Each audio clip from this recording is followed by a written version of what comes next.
Purity culture and pornography culture are two sides of the same coin, and David proves my point. I made a video about living in a fat body and enjoying sex because I was making the point from my own personal experience, using my body as the illustration, that women's sex drives are deeply connected to her personal self-image, view of her body, relationship with her body. But David believes me to be narcissistic because of that. However, here's the thing.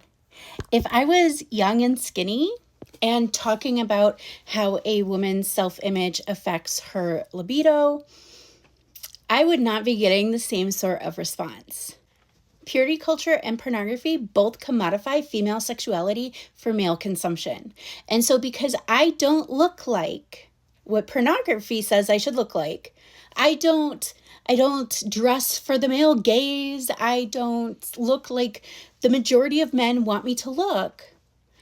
When they hear me talk about healthy sex, they find me deeply offensive because I am not offering them what they are used to being offered.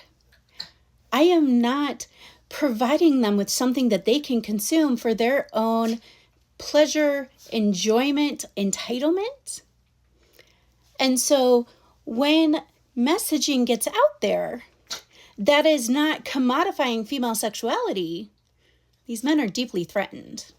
You don't need me to explain how porn commodifies female sexuality for male consumption, but some of you all are probably pretty mad because I said purity culture does the same thing. But if you think about the main messaging of purity culture, what was it? If you don't go to your wedding night a virgin, no man will want you, right? It didn't talk about whether the boys were going to their wedding nights a virgin. It was all focused on female virginity. Female virginity is both fetishized and idolized in purity culture. It is the ultimate gift. You can give your spouse no better gift than your virginity. Well, that's just bonkers because if I myself am just crazier than a bag of cats, right? If I am unhealed, if I have deep trauma, if I am narcissistic, it's all okay as long as I go to my wedding night a virgin and give my husband my virginity on a silver platter. That's okay because that's the greatest gift, right? Like, it makes no sense. The messaging makes no sense, but it is all about commodifying that female sexuality for male consumption.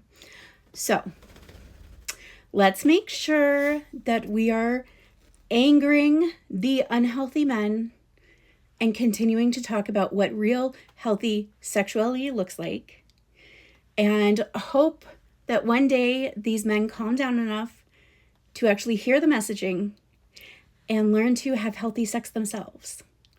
Because even though I joke about it, I genuinely want everyone to be having healthy, good sex. And sometimes all you can do is laugh. Go have good sex.